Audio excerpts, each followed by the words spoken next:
Oi! You! Yeah, you! ID. I'm gonna need to see some ID, mate. No ID, eh? Well, you're not getting in tonight then, pal. Not tonight. Not tonight, mate. Not tonight, I'm afraid. Not tonight. No ID, you're not getting in.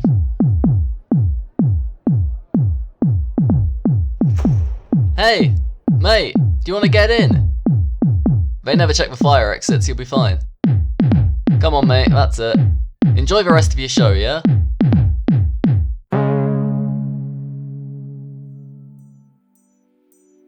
I think my first contact with the musical universe was when I was just a little boy. When I would roam around the Suffolk coastline and record these strange noises with whatever I could find. Seashells and bits of rock and fossil. I would bang them against a tree or throw them back into the sea and hear the plop, plop, plop. And I would record those sounds on a little tape recorder that I had taken from my father's little study.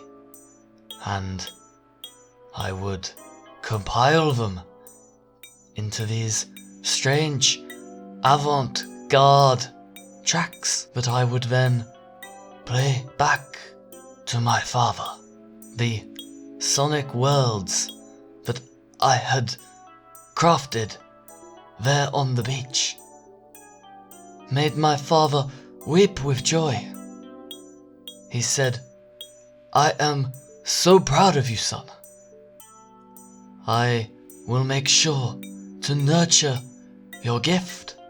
And with his help and encouragement, I was able to release my first ambient soundscapes as an album at the tender age of 6. My father was so proud of me at first, but when it seemed like I was drifting away from music towards other hobbies that my friends were enjoying, like football or climbing trees, my father got very angry with me. He said, "You must focus on your music, son. I've lost my job at the factory. I need you to make music or we will lose the house. You won't have a bed and soon enough, no food either. You must focus on your gift, Daryl, for us." So I tried my hardest to continue crafting musical dream spheres. But the increased pressure of it all made it far less fun to create, and my work quickly fell off in quality and quantity. At the age of 10 though, as a last resort to try to help me regain my creative wisdom, my father introduced to me and started slipping into my water at dinner time a substance he called happy powder, but that I am now aware were hallucinogenic drugs. And these changed everything. I became completely preoccupied by my work. It became my fascination to create perfectly balanced audiospheres using crafted systems that I could manipulate at will. My creations went to another level of complexity, and I was no longer distracted by simple childish pursuits. So really, I have my father to thank for my career in the music business today. He put me on the correct path, without which the world may never have learned the name Daryl Ono. Thank you, Father, and thank you, PCP.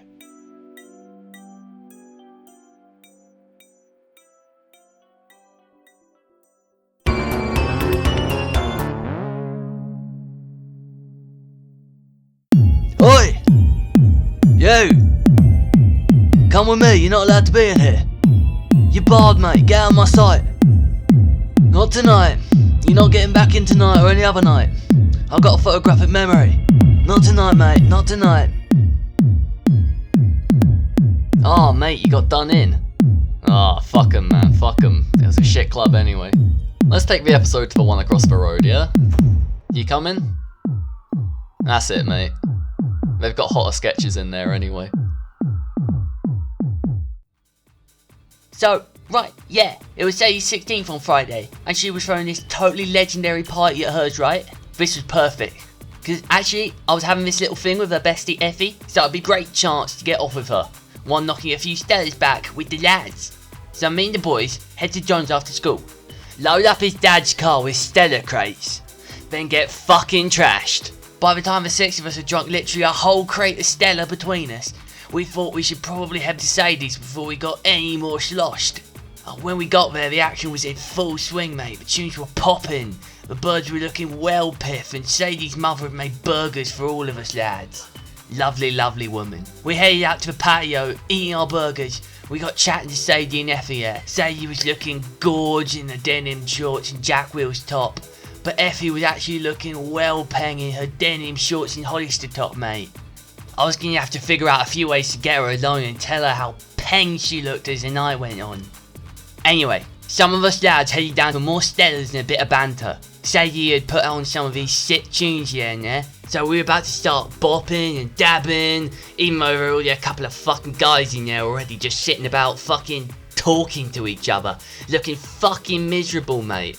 I recognised these cunts from school, yeah? They were a few of these fucking nerds Sadie had invited out just out of fucking pity. Oh, mate, it was a fucking sad sight to see, really, honestly. All of us lads having a fucking laugh, and then these rejects just sitting there. So I tell one of them, the shortest fucking weediest one, yeah, to cheer the fuck up. Innocent fun, really, or just innocent. Well, this cheeky fucker takes it all personal, and he fucking rolls his eyes and says like, "Ooh, I'd be having more fun if they weren't playing all this dubstep, ooh." And then he goes and turns off the fucking music. Can you fucking believe it? He fucking insults dubstep and he turns off the music, just killing the whole fucking vibe immediately. I couldn't fucking stand it, so I square right up to him, nose to nose, man to man, and go, "You don't like dubstep? You don't like dubstep? Then sit down! Sit down! Sit the fuck down!" Little snivelling bastard looks like he's about to fucking cry, and then he goes and actually sits down. He actually went and sit down. I can't be arsed with fucking children anymore, so me and the lads head out, go see how Sadie and Effie are getting on. Turns out, they're both conked out in Sadie's bed, just all cuddling and that. Sadie's still just about with it, but Effie's fucking gone, mate. She's fucking gone. She's mumbling shit that just no one can make out or understand. I thought for a moment that maybe a bunch of guys gathered around two very drunk girls lying in bed together might be a bit creepy. But then I thought, mate, what a piff legend Effie is. Totally sloshed, totally fucking slapped out of her arse. Imagine how much Stella she must have downed to get in that state. Oh, big lad points for her. I thought maybe I might have been able to get off with her again that night, but nah. She and you weren't going to be fucking getting out of bed anytime fucking soon. And not until fucking tomorrow afternoon at least. So I started thinking, alright, we'll leave him be. We can still have a sick night without Sadie and Effie, it's all good. But then we see these fucking children again, and they're fucking leaving. They're leaving the party halfway through, not even without fucking thanking JD for hosting or anything. Fucking ingrateful cunts, am I right? we see them leaving, and I'm like, fuck me, we gotta do something about this. So, we're upstairs, perched over the fucking balcony, waiting to see them leave. When they head out, I just fucking gob on them. From above, and they're just like, oh, it's spit in my hair, oh, I can't believe it. I was just fucking, yeah, mate, yeah, that's fucking right, that's what you get for fucking leaving a pie without thanking your fucking host, you fuckheads. Oh, mate, fucking told them. They ran home to fucking mummy. Oh, mate, fucking legendary night, yeah, best night of my fucking life.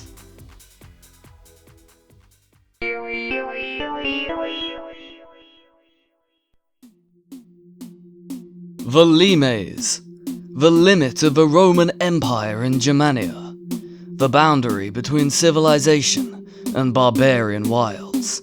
But how does a man tell if he is Roman or wild man? It's his smooth, shaved face. Smoothio! Smoothus! Smooth it! Smoothimus! Smoothitus! Smootheant! 64% of 120 real Roman men agree that Caecilius shaving products provide the smoothest shave in all the empire. Conjugate smooth today with Caecilius shaving. Proud sponsors of the 17th, 18th and 19th Roman legions.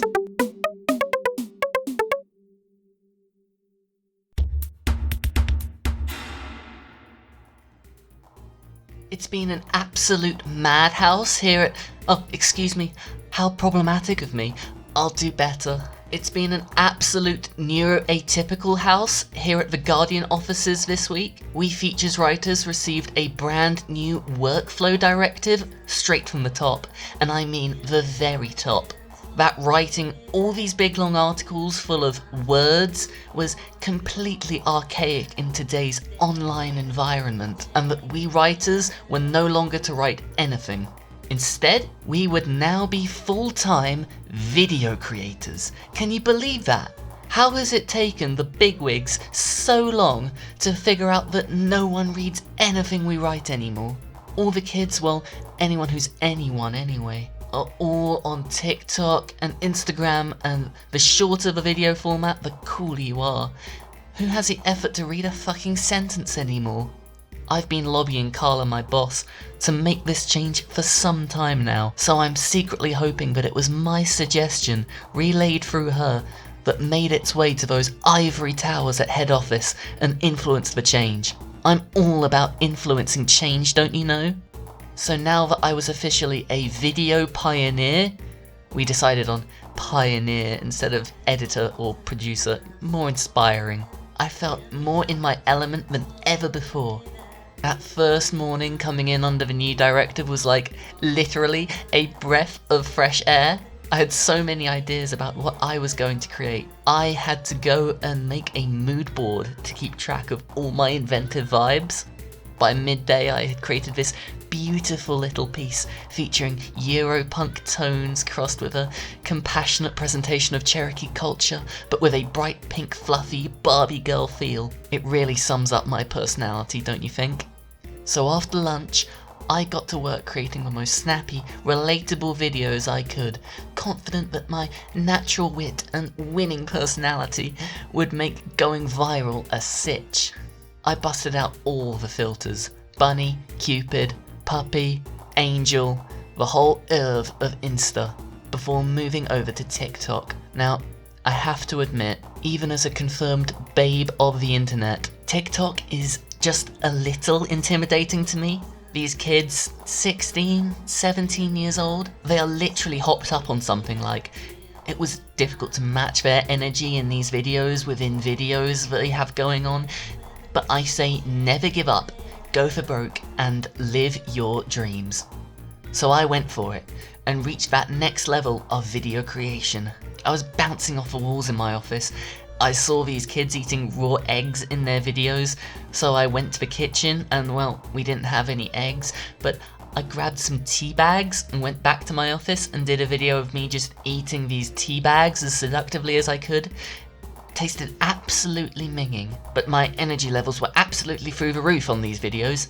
Then I did some snappy, relatable editing and put the videos to a BTS track, because appealing to the Korean market is just so important to going viral on these modern platforms, as we all know.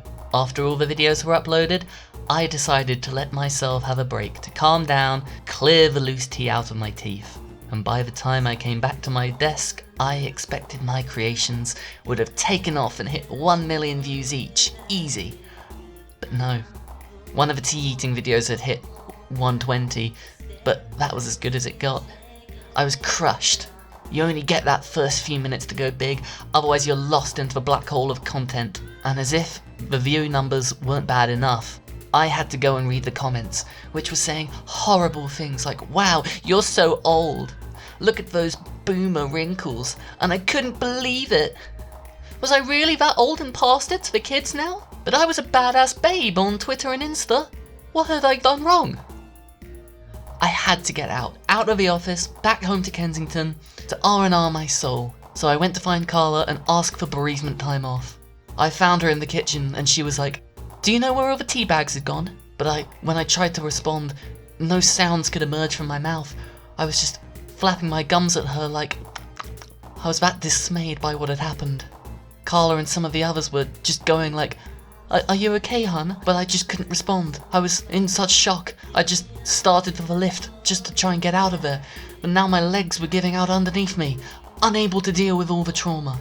So in the end, I was just crawling in what I assumed was the direction of the lift. My body, my soul, a final flourish, valiantly fighting until I blacked out from sheer and utter shock.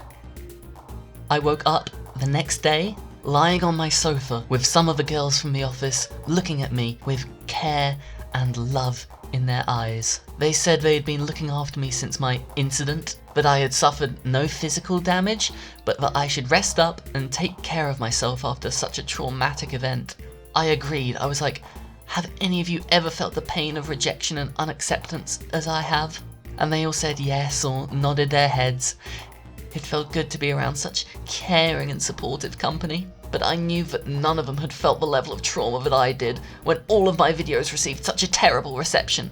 So I had to send them away as soon as I had regained my bearings, as I could not have them pretending that they were going through anything close to what I was. Video content creation is my career, my livelihood. How could they know what it feels like to have your livelihood threatened as harshly as mine was by those TikTok trolls? Anyway, by the time the girls had left, it was the evening, so I decided to get into my PJs, get a tub of ice cream out of the fridge and have a girly night in. I got into a good mood and was really feeling myself. So I decided to take a lot of videos of all my hijinks and silliness during my big night in, all with captions like "Girlies ditched me, but still having fun on my own," and "Only guys I need tonight are Ben and Jerry." All that kooky and relatable stuff. Eventually I fell asleep, and when I woke up, get this, my phone was blowing up. Notification after notification, because my girly night in videos had gone viral. Everyone was loving my stuff, and I was back to getting the "Yes Queen" and "This is a look" comments that I know I deserve. It had been an arduous journey, full of struggle and sacrifice, but I had risen above it all, crushed my video targets. And when I got into the office the next day, well, guess who's gone and got a promotion? Savannah Curtis, senior video pioneer. How does that sound, haters?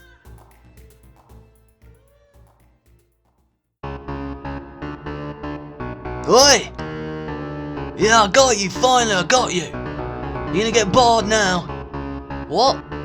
You don't even work here. Get your hands off my listener. Well, you want some too then? Well, not tonight, mate. Just 'cause you made this poxy show doesn't mean you can come in here and boss me around. Now get out, both of yous. That's right. Keep walking.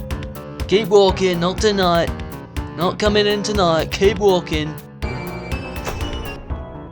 Well, shit. Looks like this is the end of the show then, but thanks for listening anyway, mate. Glad I could get you in. Come on then. Let's go get some chips.